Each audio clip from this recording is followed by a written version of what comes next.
അഴിമതി ഒരു ആഗോള പ്രശ്നമാണ്. ഇപ്പോഴിതാ ലോകത്തിലെ ഏറ്റവും അഴിമതിയുള്ള രാജ്യങ്ങളുടെ പട്ടിക പുറത്തുവിട്ടിരിക്കുകയാണ് ട്രാൻസ്പെറൻസി ഇന്റർനാഷണൽ. 180 രാജ്യങ്ങളിലെയും പ്രദേശങ്ങളിലെയും പൊതുമേഖലയിലെ അഴിമതിയുടെ നിലവാരത്തെക്കുറിച്ച് ട്രാൻസ്പെറൻസി ഇന്റർനാഷണൽ അതിന്റെ 2024 കറപ്ഷൻ പെർസെപ്ഷൻ ഇൻഡെക്സ് അഥവാ CPI പുറത്തുവിട്ടിരിക്കുന്നത്. ഈ ലിസ്റ്റ് പ്രകാരം ദക്ഷിണ സുഡാനാണ് ലോകത്തിലെ ഏറ്റവും അഴിമതി നിറഞ്ഞ രാജ്യമായി കണ്ടെത്തിയിരിക്കുന്നത്. വെറും 8 പോയിന്റുകൾ മാത്രം നേടിയാണ് ദക്ഷിണ സുഡാൻ ഏറ്റവും അഴിമതി നിറഞ്ഞ രാജ്യമായി റാങ്ക് ചെയ്യപ്പെട്ടിരിക്കുന്നത്.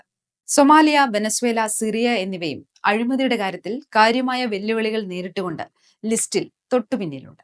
എന്നാൽ ഏറ്റവും കുറഞ്ഞ അഴിമതി നിരക്കുള്ള രാജ്യമായി തുടർച്ചയായി 7ാം വർഷവും CPIയിൽ 90 സ്കോറുമായി ഡെൻമാർക്ക് മുന്നിലാണ്. ഫിൻലൻഡ്, സിംഗപ്പൂർ എന്നിവ തൊട്ടുപിന്നിലുണ്ട്. അതേസമയം New Zealand, Luxembourg, Norway, Switzerland, Sweden, Netherlands, Australia എന്നിവയും അഴിമതി കുറഞ്ഞ ആദ്യ 10 രാജ്യങ്ങളിൽ ഇടം നേടിയിട്ടുണ്ട്. 2012 മുതൽ അഴിമതി കുറയ്ക്കുന്നതിൽ 32 രാജ്യങ്ങൾ ശ്രദ്ധേയമായ പുരോഗതി കൈവരിച്ചിട്ടുണ്ടെങ്കിലും അതേ കാലയളവിൽ 148 രാജ്യങ്ങൾ അഴിമതിയുടെ അളവ് വർദ്ധിച്ചിട്ടുണ്ട്. ആഗോള ശരാശരി സ്കോർ 43ൽ തന്നെ തുടരുകയാണ്. പട്ടിക പ്രകാരം ഇന്ത്യയുടെ സ്ഥാനം 96 ആണ്. 2023 93ാം സ്ഥാനത്തായിരുന്നു ഇന്ത്യ.